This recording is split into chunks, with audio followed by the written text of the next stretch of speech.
Olá, está começando mais um programa Crescendo em Cristo aqui pela Rádio CPT, a rádio que é uma boa companhia para você.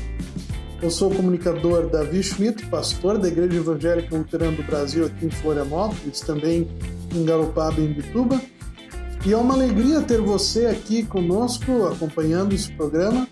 Hoje nós vamos estudar o capítulo de número 12 do Evangelho de Lucas.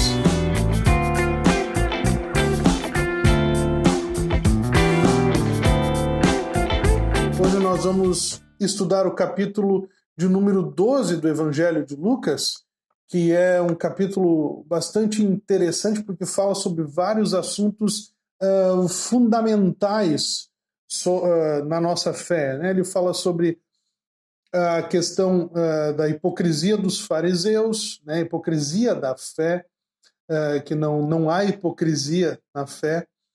Fala sobre o temor a Deus, sobre o pecado contra o Espírito Santo, fala sobre o amor a Deus como o verdadeiro amor em comparação ao amor que muitas pessoas têm pelo dinheiro, né?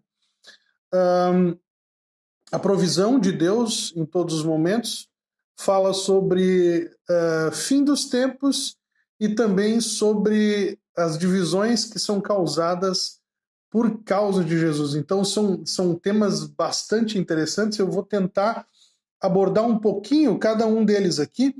Vou ler primeiro os versículos 1 a 7, que dizem assim, ó.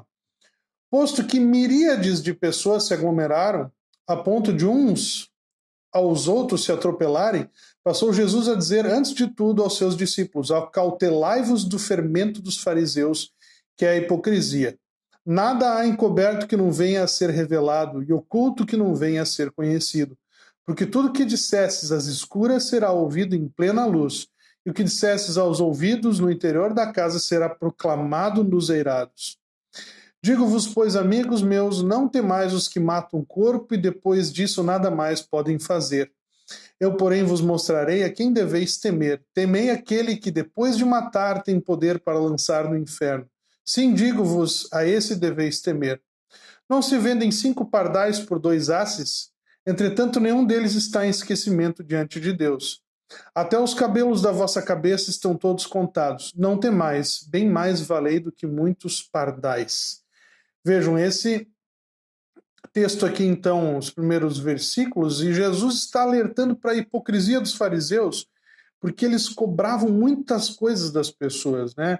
E não somente eles usavam a lei de Deus, a palavra de Deus, mas eles tinham inventado muitas outras leis adjacentes àquelas leis principais, então eles pressionavam as pessoas e cobravam das pessoas um certo comportamento, enfim, que as pessoas deveriam demonstrar uma santidade, uma pureza muito grande. E eles também faziam isso, e eles se comportavam, na verdade, como se eles fossem realmente santos. Eles achavam que eram, ou queriam demonstrar isso, não se sabe exatamente, mas cobravam das outras pessoas uma santidade e um peso muito grande, exigiam ofertas e outras coisas. E muitas pessoas... E eram muito legalistas, né? Então qualquer coisa, inclusive se as pessoas estavam doentes, eles diziam que essa doença era causada por demônios e era um castigo de Deus, enfim. Então são muitas situações difíceis e o povo ficava oprimido por causa dos fariseus. Já não chegava a opressão dos romanos, os próprios fariseus, seus irmãos de sangue, pressionavam eles, né? E aí Jesus vai dizer, olha, vocês não devem temer a estes, né? Porque eles são hipócritas. Eles falam coisas e fazem outras. Eles não fazem todas essas coisas que cobram de vocês, né? Eles não fazem nada disso. É hipocrisia. Esse é o fermento deles. E ele alerta, né, que tudo isso vai ser revelado. Todo mundo vai ficar sabendo disso.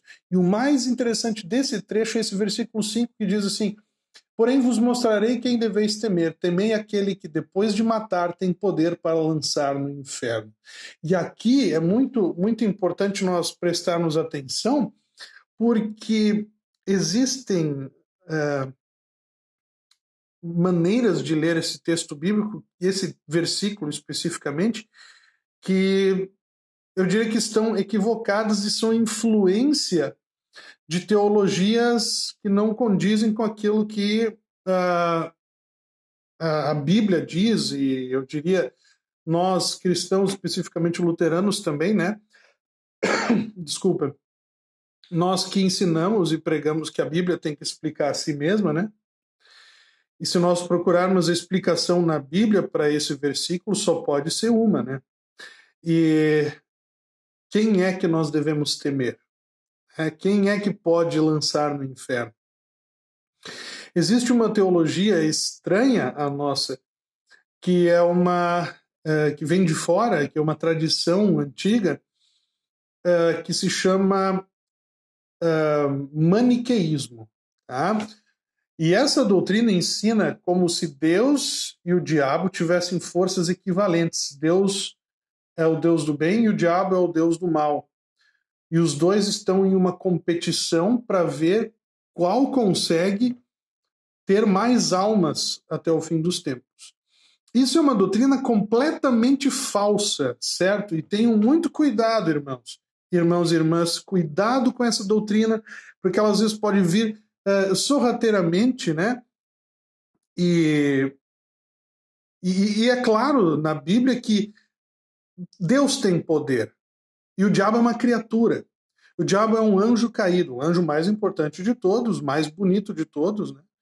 E, aliás, em nenhum lugar da Bíblia diz que o diabo, após a queda, ficou feio, né? Não, ele não ficou feio. Essa mania de desenhar o diabo com chifres e rabo e patas com cascos, um diabo feio, né? Isso é uma coisa que surgiu na época medieval, quando as pessoas não tinham acesso à Bíblia, então muitas nem sabiam ler. Então, o que eles podiam saber de informação de história bíblica é o que tinha pintado nos quadros, é o que tinha nas igrejas, nos vitrais, enfim. Então, para as pessoas entenderem claramente que o diabo era uma coisa, ele era do mal, então eles pintavam ele como um monstro horrível, né? Só que a Bíblia não diz isso. A Bíblia fala que o diabo caiu, mas ele é o anjo mais bonito de todos. E isso até condiz com a forma que o diabo age, porque ele nos engana, ele nos puxa para o pecado de uma maneira que a gente acha que aquilo é bom, né? Ele vai nos seduzindo, vai nos atraindo, que faz bem mais sentido, né? Só que isso tem outras implicações, né? Porque assim, desenha o diabo com um tridente, né? E que ele fica espetando as pessoas no inferno. Isso não tem absolutamente nada a ver com o que a Bíblia ensina. Isso não está na Bíblia. Isso não existe, certo? A Bíblia fala do mundo dos mortos, Sheol, certo? Que é um lugar para onde vão as almas, certo? E nesse mundo dos mortos há uma separação entre os que foram salvos e os que foram condenados, certo? E também surgiu essa ideia de falar que o céu é para cima e o inferno é para baixo, para as pessoas também entenderem que são opostos e um é bom e o outro é mal. Mas a Bíblia não fala nesses termos, né? Ela fala que existe um mundo dos mortos, certo? Para onde é que vão as almas. E lá há uma separação entre os salvos e os condenados. E quem pune no inferno é Deus, não é o diabo que pune no inferno, não é o diabo que joga as pessoas no inferno. Quem joga as pessoas no inferno é Deus. E isso é uma coisa muito importante que nós temos que destacar, tá? Então, assim, o diabo é um dos condenados. Ele é um dos condenados no inferno, é um dos que será punido. Ele não vai punir ninguém. Ele não é o chefe do inferno. Ele não tem poder sobre o inferno. Quem tem poder é Deus. E quem pune aqueles que são rebeldes e não creem no Salvador Jesus, aqueles que não creram na promessa no Antigo Testamento, serão punidos no fogo do inferno. Então, isso tem que ficar bem claro. Então, Jesus, quando diz aqui, temei aquele que depois de matar, porque é Deus que tira a vida das pessoas, ele que decide a hora que as pessoas devem partir desse mundo para a vida eterna, né? Ele tem poder para lançar no inferno. Então, nós devemos temê-lo, certo? Temer a Deus, no sentido de não desafiá-lo, não ser hipócritas como eram, por exemplo, os fariseus, porque nós não podemos enganar a Deus. E esta é, talvez, eu diria, a mensagem principal disso aqui, né? Devemos temer a Deus, certo? E aí Jesus diz, não se vendem 5 pardais por 2 asses, né, 2 moedinhas, entretanto nenhum deles está em esquecimento diante de Deus, né? E aí diz o 7º, até os cabelos da vossa cabeça estão todos contados, né? Não temam, vocês valem muito mais que os pardais. Então não tenham medo das coisas deste mundo, tenham medo de desafiar a Deus, tenham medo de amar mais as coisas deste mundo ao invés de amar a Deus, porque Deus pode puni-los no inferno. Então, essa é a mensagem aqui, justamente diante da hipocrisia dos fariseus, que queriam dizer que você tinha que fazer um monte de coisas para ser salvo, e não é esse o foco. O foco é temer a Deus, fazer a vontade de Deus, e a vontade de Deus é arrepender-se de seus pecados e crer no Salvador Jesus, né? E aí Jesus explica isso melhor, diz no versículo 8, todo aquele que me confessar diante dos homens, também o Filho do Homem o confessará diante dos anjos de Deus, certo? Então Jesus está dizendo aqui, ó, se vocês creem em mim e me confessarem a fé em mim, diante de Deus, eu vou também confessar que vocês são meus, né? E aí o versículo 10 diz uma coisa interessante. Aquele que proferir uma palavra contra o Filho do Homem, isto lhe será perdoado, mas o que blasfemar contra o Espírito Santo não haverá perdão. Então é o pecado sem perdão contra o Espírito Santo. E aqui também é uma grande discussão, muitas vezes, sobre o que é esse pecado contra o Espírito Santo, que não tem perdão e tal. E muitas discussões já foram feitas a respeito disso, mas na verdade é bem mais simples. E vamos observar.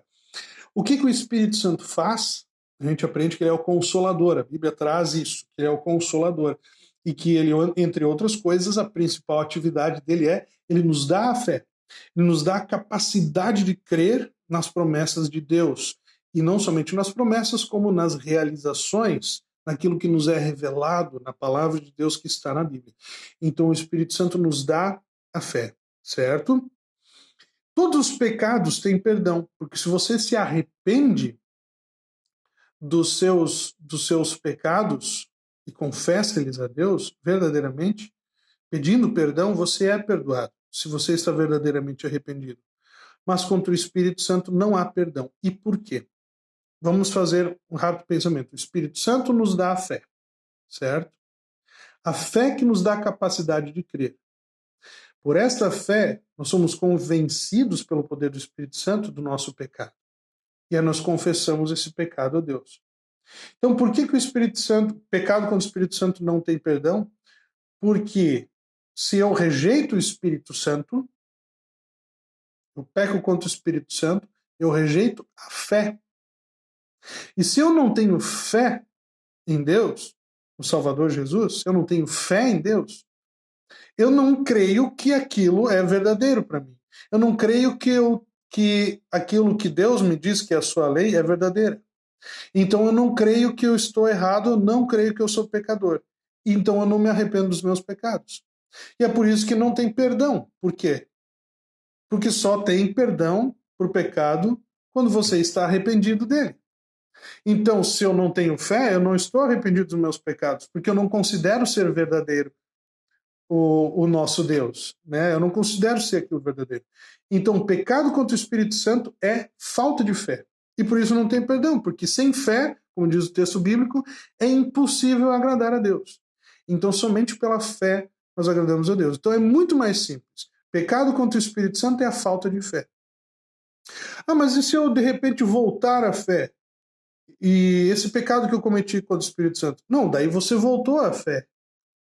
E aí você não está mais pecando contra o Espírito Santo, né? Então ele tem perdão, certo? E é isso que condena as pessoas ao inferno, a falta de fé, o pecado contra o Espírito Santo. Esse é o único pecado que condena ao inferno.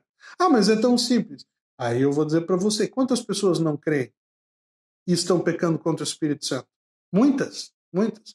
Então, o inferno está cheio de pessoas que pecaram contra o Espírito Santo, que rejeitaram a salvação. E vejam, né, o poder disto, né? Os outros versículos depois adiante, nós vamos ter Deus falando também sobre o poder do Espírito Santo, que ele que dá a nós, ali no versículo 12, né?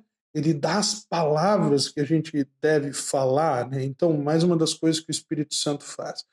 E ali adiante nós vamos ter uma situação em que um homem chega, versículos 13 até 21, né? Que o tema é o amor excessivo às coisas terrenas. Então, um homem vem falar para Jesus que o irmão dele precisa repartir a herança e não quer fazer isso. Né? Jesus diz: quem disse que eu tenho que fazer isso para vocês, né? E ele vai falar sobre um homem que plantou bastante, teve uma colheita sensacional. E agora o que eu vou fazer? Né? Derrubou todos os celeiros, construiu maiores, encheu de comida e pensou: pronto, agora eu estou rico, não preciso mais fazer nada. Né? E naquela noite lhe pediram a alma, né? Ou seja, Deus disse naquela noite: tá, acabou a tua vida aqui. E aí Deus faz a pergunta: e todas essas coisas que você juntou nesse mundo, vai adiantar para quê? É o popular caixão não tem gaveta, né? A gente não consegue levar as riquezas deste mundo junto. E Jesus está fazendo essa reflexão. As riquezas deste mundo não devem ser o foco da nossa fé. O foco da nossa fé deve ser o nosso Deus, deve ser a fé no Salvador Jesus. E versículo 21, Jesus conclui dizendo: assim é o que entesoura para si mesmo e não é rico para com Deus, né?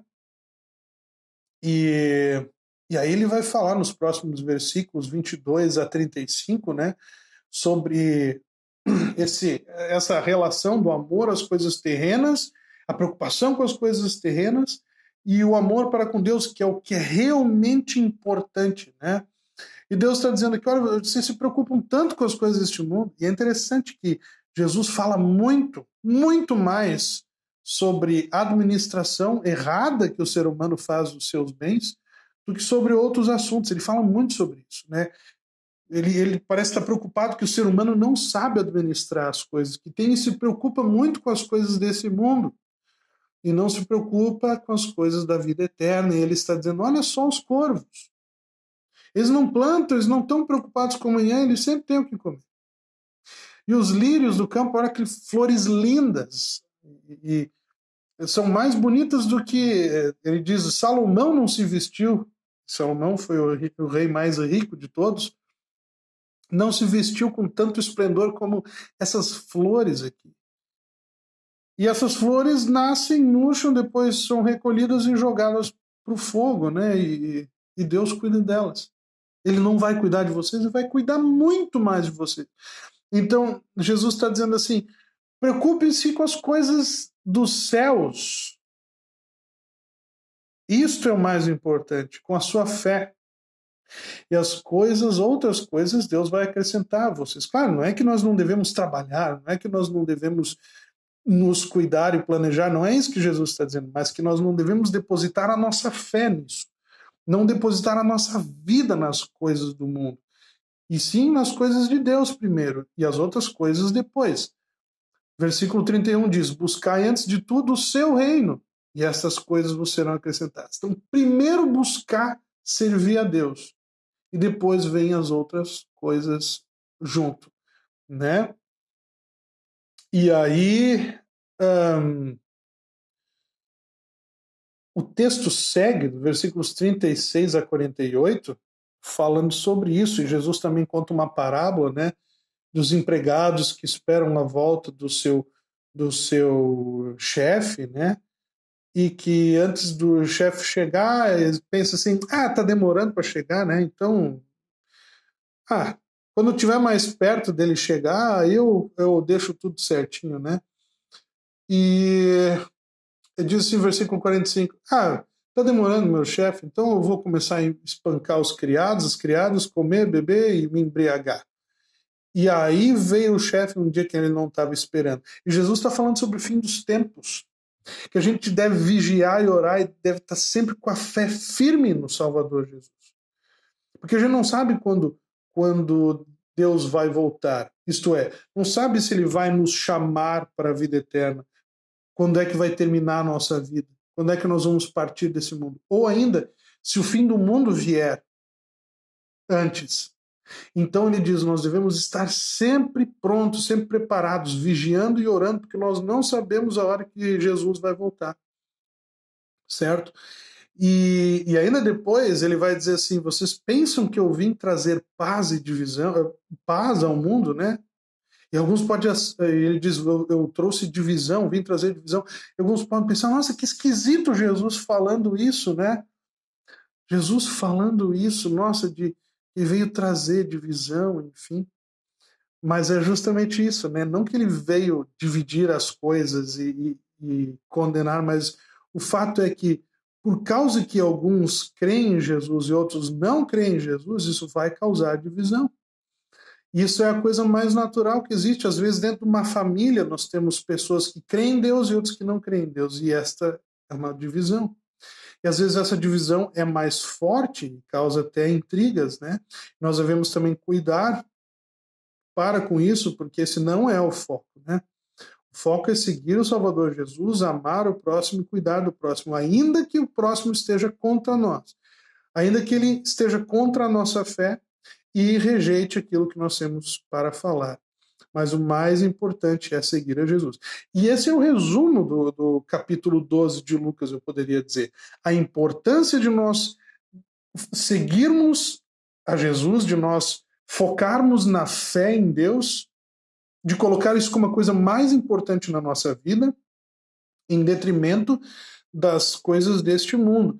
Que o mais importante que nós devemos prezar, que o nosso maior tesouro é a fé no Salvador Jesus, é a fé em Deus. Onde está o tesouro, ali estará o seu coração. Então vamos colocar o nosso coração no maior tesouro de todos, que é a fé no Salvador Jesus, e todas as outras coisas nos serão acrescentadas.